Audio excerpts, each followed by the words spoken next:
Hello, strangers. I'm Andy. Yeah, and I'm Mark.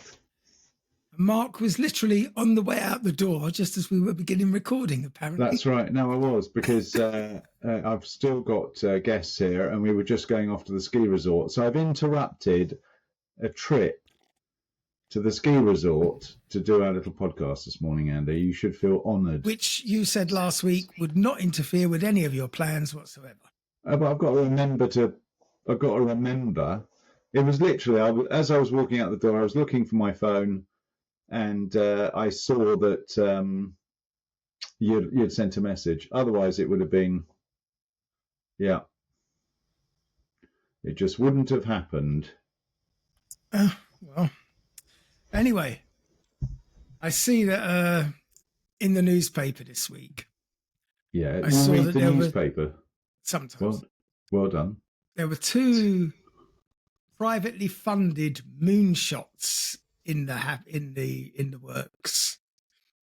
No, what Jeff Bezos, his rocket ship didn't go to the moon, did it? No, but there's two planned for like now. Oh, right, basically, yeah. And then the very next day, I see the video of Elon Musk's rocket doing a firework display where it blew up to 1 million pieces. I haven't seen it actually. Wasn't that on landing or something? It blew up. No, that was on takeoff. Was it? Yeah. Oh, really? I've got to check that out then. Honestly, the scams that they want you to believe. Yeah. Oh, we're going to the moon. Kaboom. Oh. No, it's. I saw that Bezos had launched. I saw that Musk had launched something. I'd like to know as well, if you're probably going to deny all knowledge of this, but at least a year ago, you were saying about how someone was launching for the moon, and that'll learn me when they land on the moon. What happened? No, I don't. My memory is not that bad, Andy. That sounds like complete bollocks. No. It's not. No. It was either the Chinese or someone was going to land on the moon. It's just such bullshit. This happens on a regular basis. That, oh, yeah, we're definitely going back to the moon. We're going to the moon in next month. So are you saying that all of the satellites that Elon Musk has put into the space is all fake news as well? I'm telling you that the moon is fake news. Don't try and expand it on my behalf. Well, I don't know. It's not that big a reach, is it? They're sending stuff into the space all the time. Why would it be that much of a I mean, I'm not saying they're doing it or not. I'm just saying it can't be that technologically difficult. As far as the moon and landing on the moon and then taking off from the moon and coming back here is two very different things to put in something in orbit. Sounds like a walk in the park to me. Well, it's obviously not a walk in the park for Elon because he keeps blowing his rockets up. And how is he allowed to keep polluting the air like that? He's by blowing up rockets. He's Trump's right-hand man. He can do what he likes now. Fucking joke. What's interesting is how Trump is going to deal with this TikTok ban. I mean, obviously, I'm not bothered. Never watched a TikTok video in my life, but if it's the Supreme Court who's decided that TikTok should be banned for security reasons... From today, in fact. Is it from today? Yeah. Why? How is Trump going to reverse a Supreme Court? He can't just go in there and say, oh, no, I don't agree with that. We're going to reverse that. But it's the Trump. Supreme Court. But he's Trump. Well. He's the Donald. Yeah. So... there's that going on. Trump's inauguration, I think, is tomorrow. So that's going to be... And unfortunately, it's inside because it's bad weather. He's worried about his hair being blown around a bit. Which one? The right-hand one or the left-hand one? But outside of that, there has been a few things in the news, haven't there? God, my mind always goes blank when I'm standing in front of a camera. It's like a block. Does that happen when you go to the toilet as well? If there's someone standing next to you, you can't pee. Damn right. You get stage fright. Oh, fucking stage fright again. What you looking at, mate? I'm not looking. No, it's been a very busy week for me. I've had the boys over. Did an excellent. Boys. Yeah, I had all my visitors from my friends, all my friends came across from England. We normally meet up in London for lunch, and they all came to Sweden for lunch. Oh, right. Well, fuck me. I bet they were disappointed. Where'd you take them? Vasastugan. Don't be ridiculous. I cooked a very nice beef Wellington. Beef Wellington. There's a woman in Australia who invited her ex-husband and his parents and even their Yes. grandparents round for a beef Wellington. And she And killed she them was all. the only one who lived. That's right, because she used some dodgy mushrooms, didn't she? Death cap mushrooms, I yeah. remember that. But has she been done for it? She's still not in prison, as far as I know. Yeah. As far as I No, know. luckily there was no ill effects suffered as a result of my cooking. And as I say, my best friend Mike is still here. So we were just about to go up to peruse the ski resort to see what was going on up there. You can actually ski. No. We can't No. here. What? Because there's too much snow. No, there's nothing. We've had plus degrees for like a week. Yeah, but you must still have snow on the ground. We've got basically skating rinks everywhere. It's Yeah, so well, that's- dangerous outside. Yeah, exactly. Yeah. That's what we've got here. But so no poisonings, no injuries. I think everybody had a nice time. But I think it's back to London next year. Did they enjoy the visit? Absolutely. Yeah, they did. Because Mike has been here before, but the other three had not. Strangely, the only two people that had been here before are no longer with us. Yeah. So yes, no, but a good time was had by all. Basically, eating, drinking. Well, that's good. I bet Systembolaget were scratching their heads saying he doesn't normally come in this often. Well, in fact, the gang arrived at 3:30, and the first port of call was the system.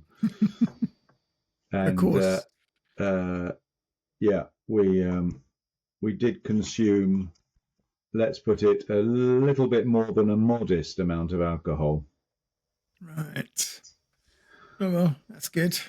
So next week it's back to normal, and it will be the first time I haven't had guests in. I think the first guest arrived on the 8th of December. I've had guests ever since.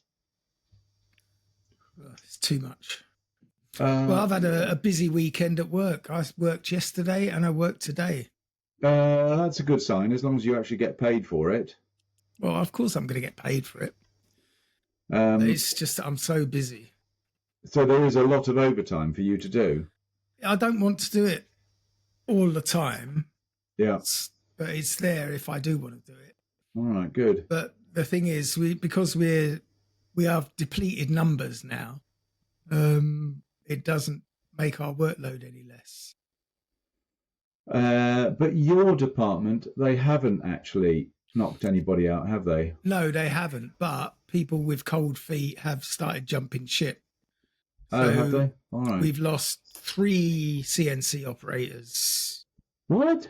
in the last few weeks. Really? Yeah. All right. Well, that's obviously good for you. Absolutely. Well, not really, because it puts pressure on everybody else. No, but I'm talking about job security, which obviously is the paramount thing at the I had moment. no problem. I have no worries about my job security, except if the company just absolutely gets obliterated. Yeah. They're not gonna lay us off. That's No. all. Oh, yeah. Good. But Good. I don't know. It's just like it feels like we're overburdened now. But your crew and friends are still all on board. Yeah, but Therese is still there, and the yeah, but that's possibly going to change. all right. I think her boyfriend's already been interviewed for another job in Norway. All right. See, Yeah. Yeah. if she Yeah. leaves me, that'll be it. Yeah. She's ghosted and blocked. How about your old friend in Australia? Are you still back in touch with her? Yeah, I was playing with her this morning. All right. In a figurative sense. Yes, in a gaming sense. In a gaming sense, exactly. Yeah. So, But- yes, and as usual, I have more guests arriving for lunch. Oh, yeah, Mate, so- I need to downgrade the cooking. You need to stuff a chicken, do you? Funny enough, it is a chicken, but it's not going to be stuffed today. That's a bit sophisticated. I'm looking forward to having a bacon sarnie when everybody's gone, actually. That's Are you what I'm going to looking- do the chicken in your air fryer? No. My Why not? air fryer's not big enough for that. Oh, mine is. Yeah, you must have have you bought a new one? Yeah. So you've got a single drawer, though? Yeah. Because I went for, I think it's a similar capacity, 6.2 litres, but I've got 2 drawers. Yeah. The one that I was going to buy, which was the one you recommended, they were out of stock. The Philips. And they said, oh, we can order it home for you. I said, when will it get here? They said the 12th of January. I went, fuck off. Oh. I'll This tell is you an what. impulse buy. I'm not going to impulse buy a month in advance. No, but in fact, not but. I use it quite a lot, actually. I do all sorts of stuff in it. Yeah, I've always used my old one. Yeah. That's why it needed replacing. Yeah. It's basically worn out. I did I did broccoli spears in it the other day. You know, really weird stuff you can do quite well. If you look online, you can even find air fryer recipes for baking cakes. Ooh. Really? Yeah, it's all out there. All right. I will have to.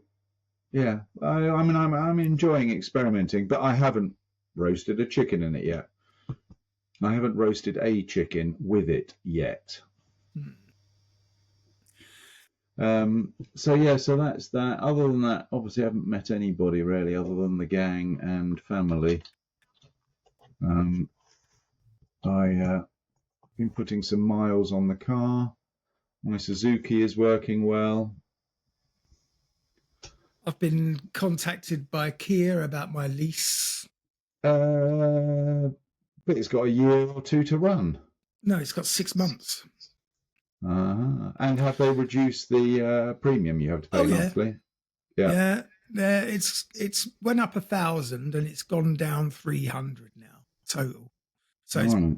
still 700 too high. Yeah. I was talking to, funny enough, one of the gang, and they were saying, and I sort of knew it, but interestingly for you, all the private leases in England are all fixed rate. Yeah, they I'm are not- in everywhere else in Europe. It's only in Sweden. Yeah, I mean, I don't want to bore you with the details. There is a reason for that. Yeah, but we did discuss it before because you went and read the whole 96-page agreement. Exactly. It's actually because you can't securitize Swedish krona car loans, whereas euro or sterling car loans you can securitize. But if I'd have got a Toyota or an Audi, it would have been fixed rate. Don't think so. Yes, it would. Oh, really? It would. Yes. And I had a guy from Toyota call me about 3 months ago, actually, talking about how he knew that my lease was coming up for renewal this year and would I consider a Toyota? And I said, I wouldn't lease another car, mate. And he said, why not? I said, because the fucking price went up like 20% in the first 3 months. He said, oh, well, that wouldn't have happened with us. If we tell you it's going to be this every month, that's what it is. Well, then that's worth checking out because if you don't have the uncertainty, then you know exactly what you're going to have to pay. Yeah, but do you end up paying a premium for that security? In which case, it doesn't make any difference because they're overcharging in the first place. That's an interesting point because there is no Swedish krona-based securitization market for car loans, so they have to turn it into a euro to be able to securitize it, and that cost definitely is embedded. But it's very simple to compare. You just compare interest rates. Well, all I need to do is see how much it will cost me to have that car every month for Exactly. 3 years. Yeah, And exactly. then I will decide whether or not it's a scam. Yeah. But obviously, leasing, the more convenient something is, the more you're going to pay for it. Well, it It's as didn't simple as seem that. like that when I was leasing 7 years ago. It was just a very affordable and reasonable way to have a brand new car. Absolutely. But unfortunately, 7 years ago, we were living in a completely unrealistic world of No, we weren't. 1.5%.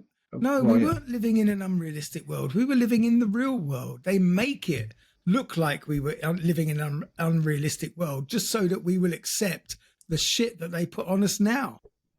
Well, it's not quite true, Andy. It is Andy. absolutely true. There's no Because reason. Look at the historical interest rates. At Look, 1.5% is You're never. talking like a fucking banker. What do you mean? Only because I Oh. understand what's going on. We're not making enough profit. We've only made 50 billion. We need to make 100 billion. Otherwise, what's the point? It's bullshit. If you're making a £1 profit on any kind of investment, it's a profit. No, but all these things are steered by the central banks. It's not Kia Yeah, who decide what the base rate is. But we understand that they will not be happy unless they have got every last piece of gold on the planet. That is what the whole point of this capitalism bollocks is. Don't pretend it's like, oh, it's the way it is and we have to accept it. No, we've got revolution. We can bring these fuckers down. Well, good luck with that. I'm going to take the I'm gold not saying back. it's not worth a try, but I don't think you'll succeed. Especially, it's coding in complete. People are handing more control to these nutters, i.e., Donald Trump. Well, I mean, look, he's got the world's richest man as his best buddy. 72 million Americans voted for him, Andy. Don't forget that. Yeah, and half of them were women. Even more incredible. Absolutely unbelievable. Vote for me or I'm going to grab you by the pussy. Yeah. Anyway. So, yes. So, what else is happening? Have you actually got a subject matter in hand today? Or I are you have. just In going to fact, wing it? the subject matter I have today came from the newspaper. And that And was... it's a tragic story. Oh, dear. I don't know. I'm in the mood for a tragic story. But the thing is... Does it have a happy ending? No. It's a tragic story insofar as it's sad. But it's a sign of the times. And it's very much a sign of the times that we live in. And it's about a scam. All right. And it's a romance scam. But not this woman who paid $830,000 to some scammer. This is what gave me the idea for today's program, and we are going to talk about her. All right.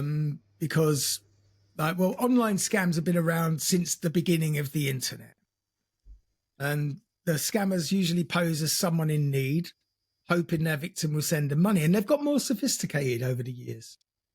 Romance scams are the most profitable and the most insidious. But in my mind, the most incredible. Yes, which is why people do find them quite amusing. And I don't want to mock this woman. And you'll see why as we go on. Because romance scams prey on the desperate and the lonely, usually. In the US alone, more than 64,000 Americans were scammed out of a total of over $1 billion last year. Hang on. 64,000? Yep. Wait. 1, 2, 3. 1, 2, 3. 9. 1, 2, 3. Divided by 64. 1, 2, 3. 15,000 a head. That's quite a chunky figure. $15,000 average a head. That is pretty low pickings for these scammers. They come out of there usually with much more. But how could you, why would you send anybody money that you've never met?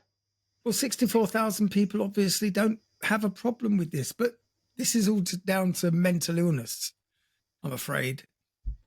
Now, last month, as we know from the newspapers, there was a French broadcasting company called TF1. They aired a program about this woman who had reportedly believed that she was in a committed relationship with Hollywood actor Brad Pitt. Brad Pitt. That's Yes. right. That was the story. Brad Pitt.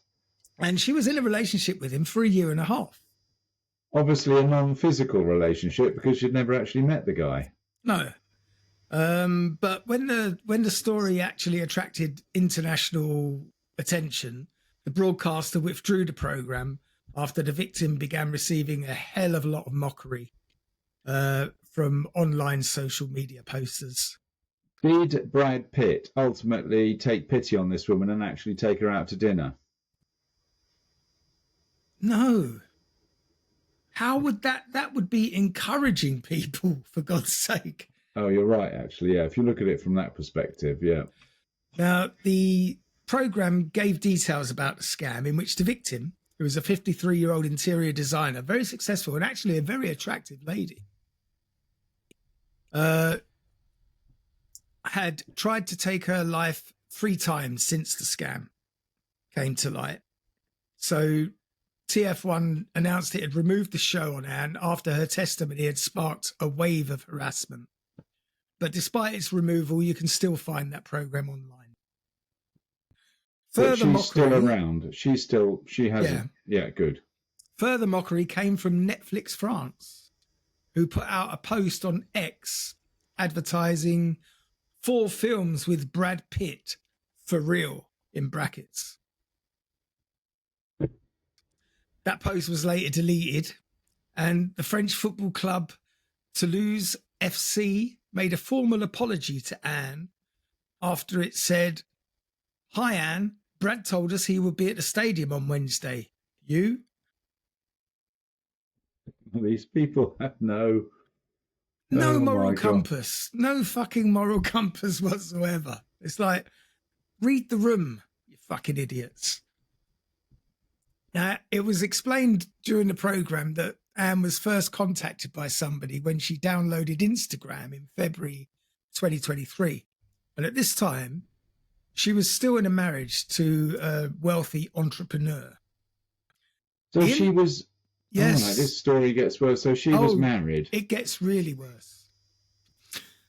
The individual who made contact claimed to be Brad Pitt's mum, Jane Etta, who told Anne that her son needed a woman just like her. Now, that's the bait and hook. Is that Brad Pitt's real mum's name? Yes. Etta Harry, whatever her name is. Harriet Etta. Harriet Etta.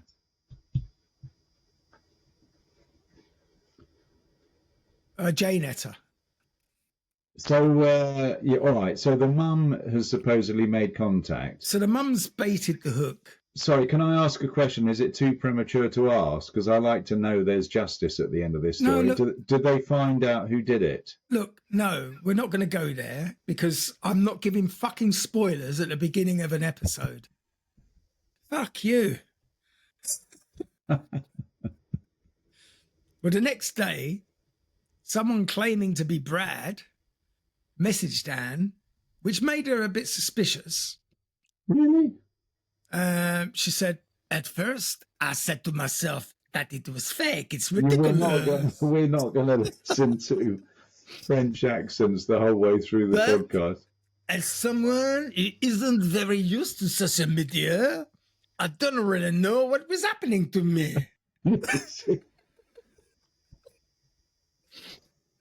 So the two of them began a lengthy correspondence. And at one point, the person claiming to be Brad said he tried to send her some luxury gifts. He went on to explain that he was unable to pay the customs on them as his bank accounts were frozen. And this was due to his divorce proceedings with Angelina. That's right, which have now been resolved after 7 years, yes. And many millions. Yeah. So Anne promptly transferred 9,000 euros to Brad. Like a fool, I paid. Every time I doubted him, he managed to dissipate my doubts, she said. The requests for more money continued, and the pressure was increased when the fake Pitt said he needed money to pay for kidney cancer treatment. Now, I don't know if you saw the photographs associated with this, but there are some really badly photoshopped pictures of Brad Pitt in a hospital bed. One of which is him on an operating table that looks as though he's sitting up while his body's lying down, and the surgeon's going like this. Is fucking ridiculous.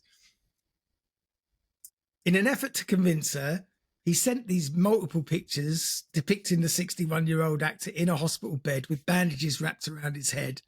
And the one with bandages around his head is basically a photograph of a patient with bandages around their head and Brad Pitt's face stuck on at an angle which is completely unnatural.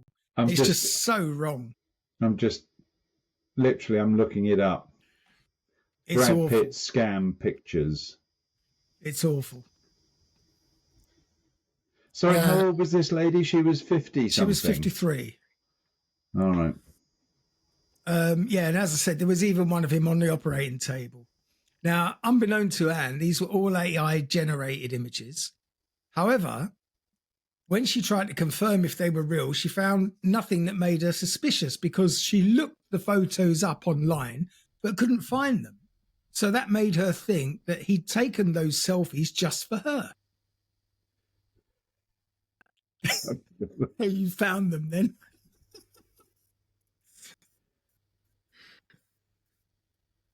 Now, around this time, Anne decided to divorce her husband because... Not because of Brad Pitt. I don't want to say that's the only reason, but the timing is suspicious. Now, Anne's 22-year-old daughter told the program that she knew what her mother was doing and she tried to get her to see reason for the better part of a year. However, her mother was excited about her celebrity relationship. It hurt to see how naive she was being, said the daughter. Now, in early 2024, Gossip magazines started reporting that Pitt was in a new relationship, and this made Anne suspicious. However, sorry. When was this? When was this? Was all happening recently, wasn't it? Don't forget they were in a relationship for a year and a half. Exactly. So early 2024. Oh, 2024. Yeah, exactly. That makes sense. Yeah, fine. Gossip magazines began reporting he was in a new relationship, but the scammers were one step ahead, and they sent her a fake news report in which an AI-generated news anchor talked about Pitt being in an exclusive relationship with one special individual who goes by the name of Anne. So it is quite sophisticated. They are getting sophisticated. And this settled Anne's suspicions for a bit.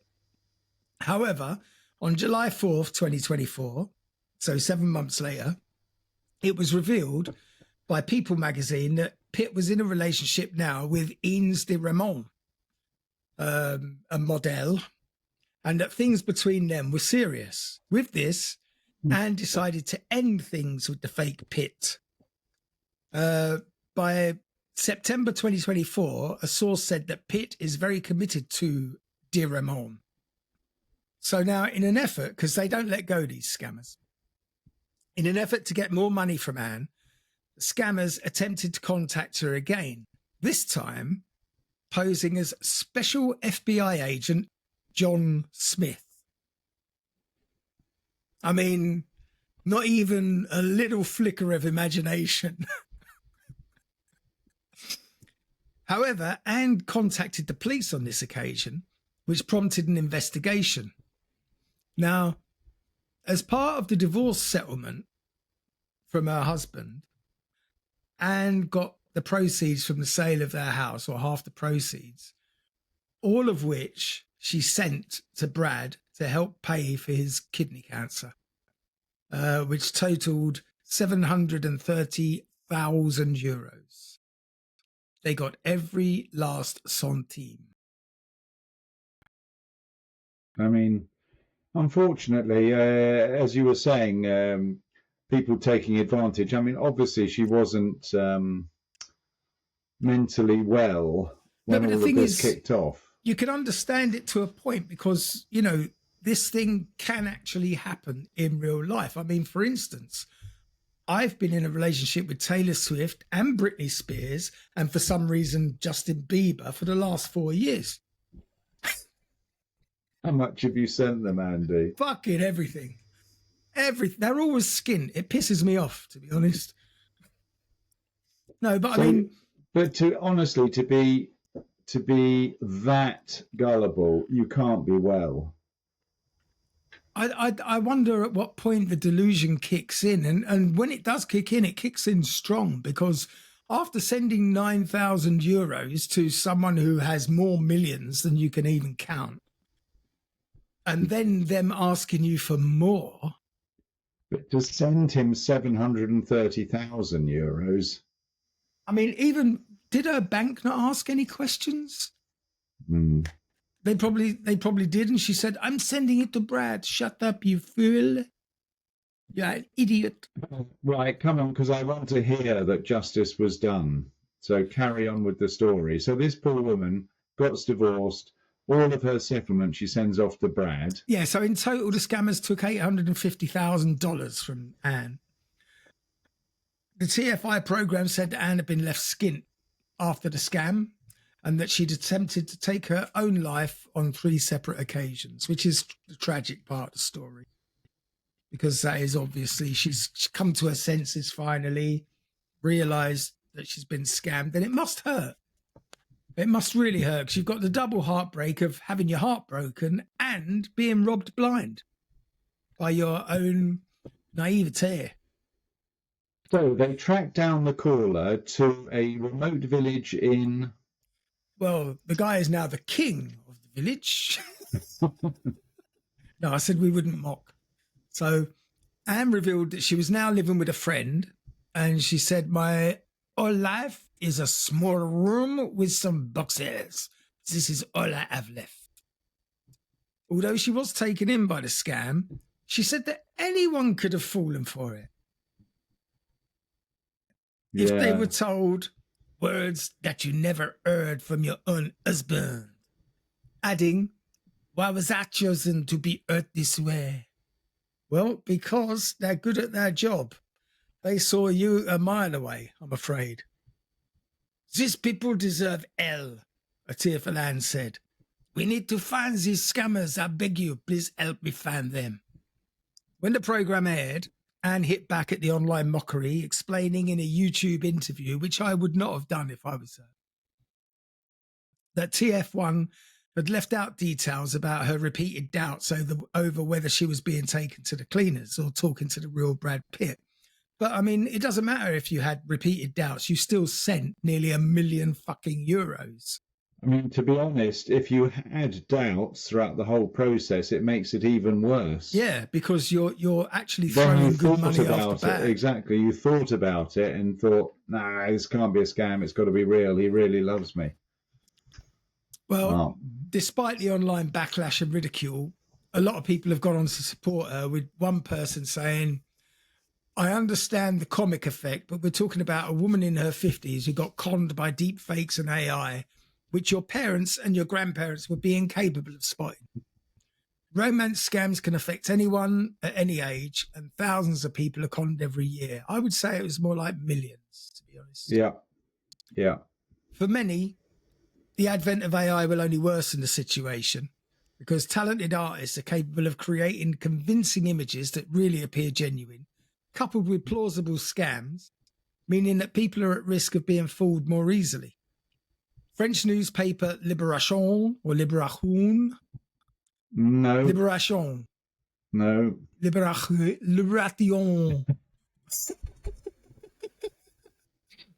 Libération. Said, "Life today is paved with cyber traps and AI What? cyber traps. Oh, cyber The traps. Speak French, you fool. The trap with the cyber. And AI progress will only worsen this scenario." I want to get to the point as whether they were caught. Absolutely not. There is no trace of Brad or her money anywhere, and she will never see 1 red cent of that money again. But she must have sent the money somewhere. When they get you to usually do it with the untraceable money transfer, I can't remember what they're called.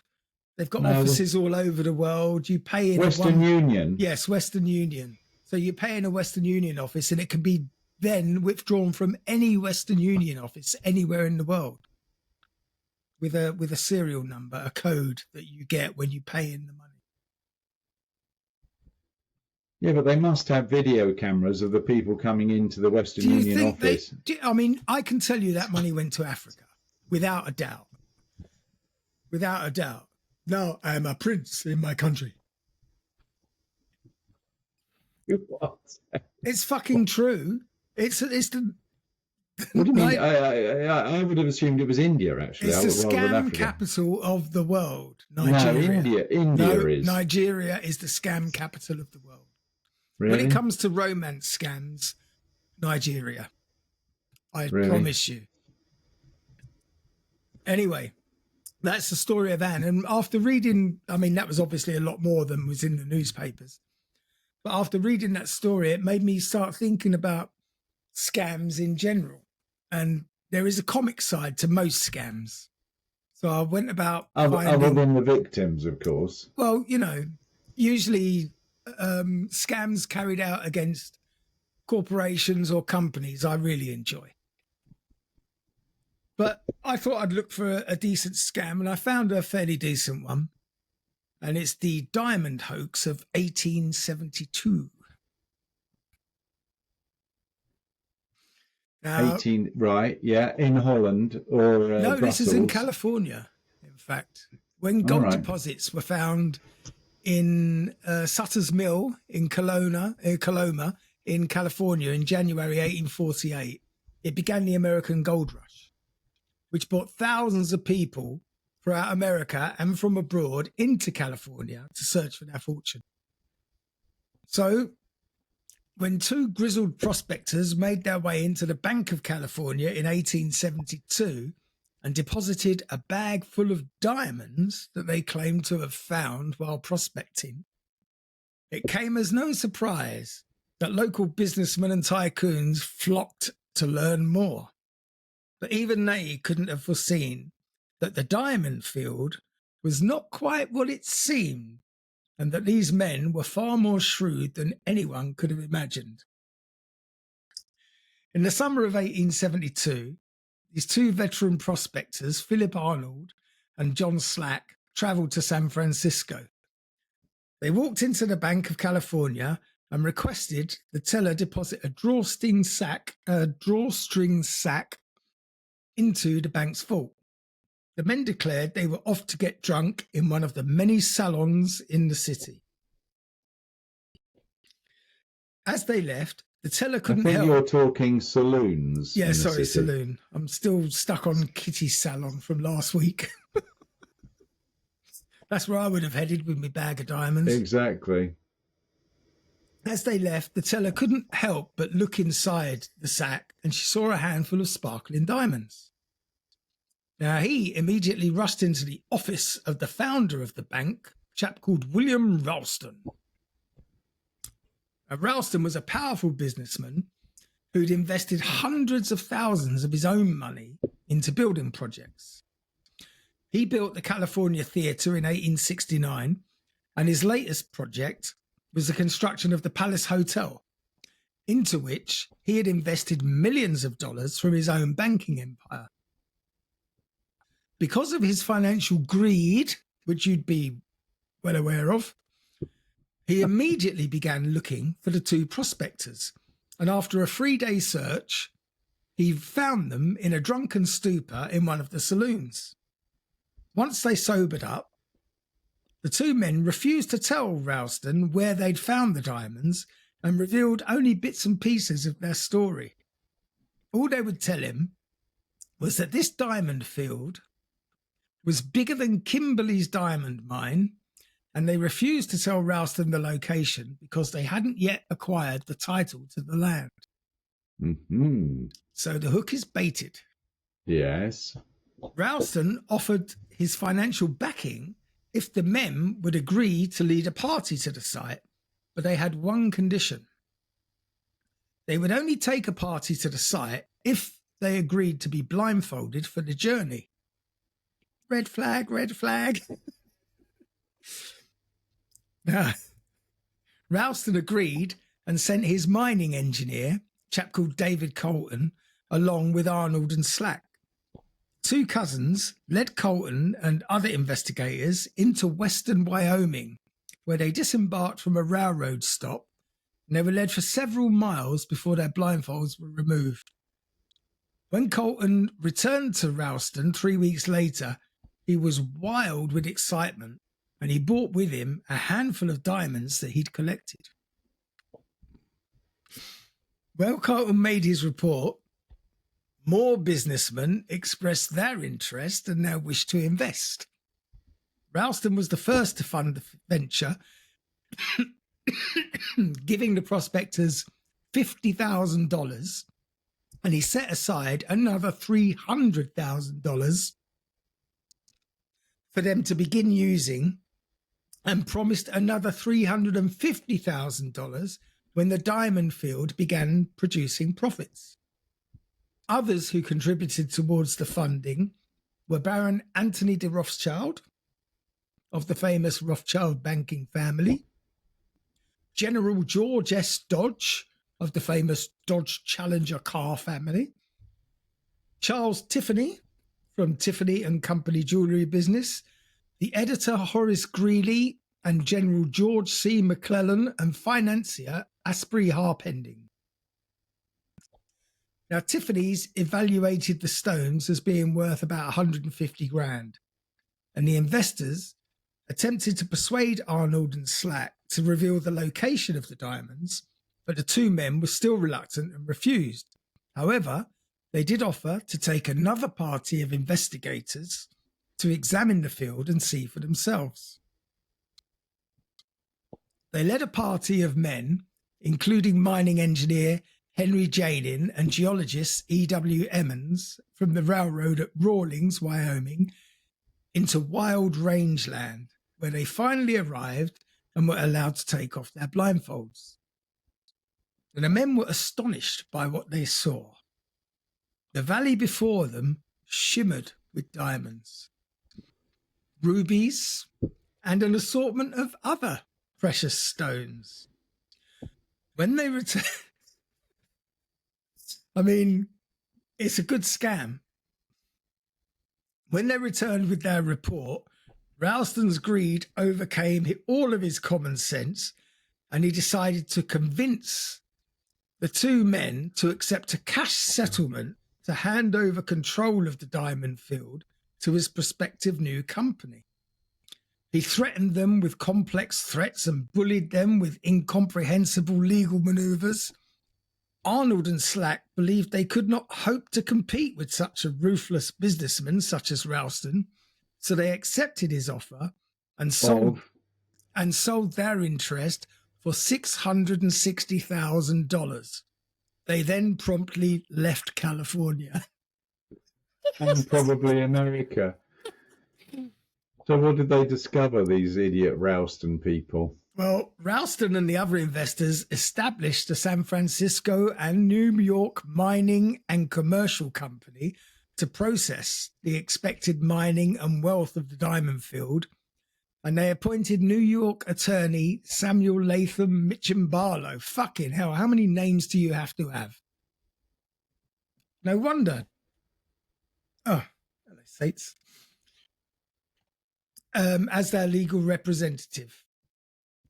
Barlow then get your what? Sorry, Satan's got a bum in front of my script. Camera. Barlow then established a New York corporation known as the Golconda Mining Company with a capital stock of $10 million. To further their plans, they appointed Benjamin F. Butler to the legal department and paid him 1,000 shares of stock in the new company. This was to reward Butler, who had amended the terms of the General Mining Act of 1872 to include the words valuable mineral deposits. This would allow Ralston's company to claim legal mining claims in the diamond fields. So there was a bit of political corruption going on there, and was officially endorsed by the Attorney General George H. Williams on August 31st, 1872. Now, the first hint that something was might amiss. not be quite right occurred when the eminent geologist E.W. Emmons voiced his doubts about the story, because during his career, he had never heard of diamonds being located anywhere in Wyoming. Now, Emmons, along with government geologist Clarence King, retraced the trail that he had taken and eventually discovered the diamond field. Upon closer inspection, they found the various gem deposits showed signs of lapidary tool, and they had been planted. What's lapidary tool? You don't know what that means, do you? No. I know that lapidary is jewellery, so it's a jeweler's, maybe it's a jeweler's tool, a digger, something, I don't know. Yeah. They notified the investors. The site had been salted. It is believed that Arnold and Slack had simply led the blindfolded investigators around in circles until they were satisfied that they'd walked a sufficiently long distance, and then took them to the salted field. And by salted, they mean they just planted some stones here and there. Yeah. When Ralston received the news, his new diamond venture was in ruins. The investors launched an investigation and discovered that... Oh, it's my daughter. Hang on. Hello? Good morning. Are you okay? Okay, Hannah, can I call you back? Because I'm actually podcast recording with Mark at the moment. It's all right. I'll call you when I'm finished. Okay. Love you back.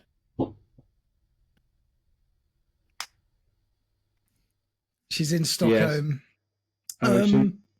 She's fine. So where was I? Oh, yeah. The investors launched an investigation and discovered that Arnold and Slack has visited London and Amsterdam before setting up their contract, where they bought cheap gem cast-off diamonds from South Africa for $35,000 and then scattered them across the Wyoming soil. Both of the prospectors gained public sympathy, and neither of them were prosecuted for the hoax. Ralston and the other investors successfully sued Philip Arnold, who settled the case for an undisclosed sum. Probably not the sum that they got scammed out of. So these guys, I mean, really, that is 35,000 in those days must have been a hell of a lot of money. Yeah. So there was certainly a risk element involved for them. No, because you can never overestimate the greed of a rich man. Well, all right, to that extent, yeah. And I suppose maybe they actually would have been able to track the gems down where they had planted them all, so they wouldn't have been it wouldn't have been a loss. They could have sold them on at some stage, but nevertheless, that's quite ballsy. 35,000 investment. Yeah, but for a $1 million payoff. Well, they got 660,000, didn't they? Don't forget the initial 50,000 right. plus the 350,000. Yeah, you're right, actually. Yeah. So Arnold eventually returned. So hang on a second. So they didn't even bother pursuing them. I mean, yes, I told you Arnold settled with them. Arnold was one of the prospectors. Oh, I see. Arnold was one of the... Of course, sorry, yeah. So Arnold, eventually returned home to Kentucky, and he subsequently became a successful businessman and banker. I'm guessing he set himself up with what was left of his scam money.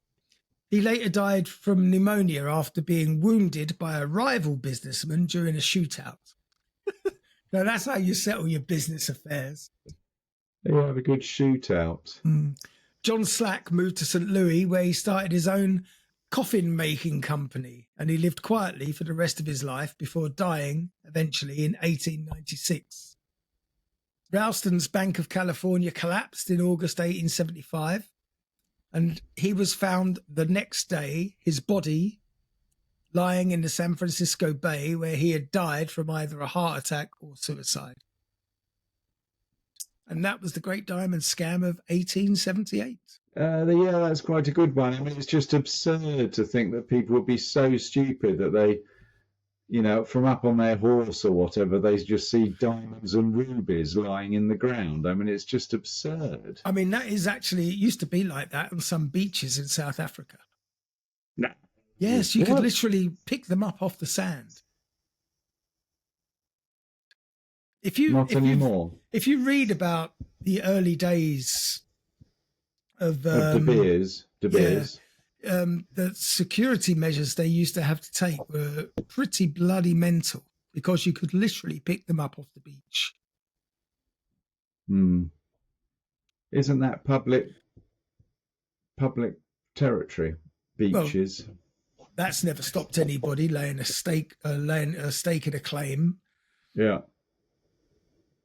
I'll tell you what, some of those beachfront properties in Malibu that are no longer there. Exactly. The Palisades, was it? Yeah. And not just the Malibu properties, but whole neighborhoods of normal people were wiped out as well. Yeah, I mean, it looked like a volcano had erupted in some places. Yeah. So I wonder if it's going to turn out that a lot of the fires were in fact arson or intentionally started. Oh, talking about Wyoming, diamond mines and God knows what else, I've watched a good series on TV, American Primeval. Have you seen it? I haven't. It's a good one. It's about the old, the... Wild West. No, but when you were not the missionaries, when people were heading out west to California. Pioneers, thank you. And I didn't know it, but there was a bit of argy-bargy between the Mormons, who had their own militia, the American government, and the Indians. So there was a bit of a hot pot, if you can call it that, of, What, you mean the Native Americans didn't want people taking their land? No, exactly. What's wrong with them? But it was a good series. I enjoyed it. American Primeval. I don't know what rating it on Internet and Movie Database. I'll have a look, I guess, at some point. And I did recommend another program, the Count of Monte Cristo. You're right. There is a French version film on Netflix. I'm actually watching the English production, right, which is a series. Don't know what that's got to do with diamond mines or scams, but I just thought I'd mention it because it brought it to mind. Fair enough. Have you ever been scammed? No, not to my knowledge. Or maybe, I don't know. I think probably everyone has at some point. Well, yeah, it depends what you mean by scam. But I'll tell you what, the first time I got the call from Microsoft, I was on the phone I was on the phone for about 10 minutes. And in fact, the only thing that finally convinced me that this was a scam was just out of polite conversation when I was talking to this woman. I said, so where are you sitting? Where are the offices? And she said, oh, I'm in England. And I said, well, where in England are you? And she said, Brighton. I said, really, Brighton? I said, what's the address? And she said, oh, I don't know the address. And I said, what do you mean you go to work every day? Of course you know what the bloody address is. And she said, oh, yes, it's High Street, Brighton. And at that point, I thought, is this... But it took 10 minutes. She was giving me details of my computer and all sorts of things that apparently they're the same on every computer. Yeah. Then it was, the normal thing. They wanted 60 quid or something to put my computer right. Yeah, to stop your viruses. We've been alerted to so many viruses on your computer. Exactly. Because Yeah. Bill was sitting in his office going, phone Mark now.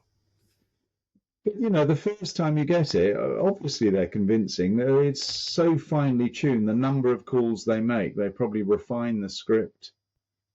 Yeah, But these romance scams, I don't understand how people can send money to someone they've never actually met. I mean, it's just, how does that work? I know it's the biggest red flag there is. I mean, even if you've had video conference calls with a person online, don't ever send money to someone that you cannot possibly get it back from. Yeah. Because yeah. they don't need it that badly that they have to get it from the other side of the world. Yeah. You're right.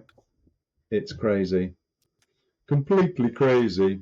But the excuses are usually medical. I have had attempted scams. I remember when I was on one of the dating apps, there was this girl contacted me from fucking hell, I don't know, South America somewhere. And I was chatting with her, just chatting. And then she said something about, oh, my sister's just been involved in a really terrible car accident. I went, oh, here we go. Ding, ding, ding. Hospital costs. I went, oh, well, I hope she gets better soon.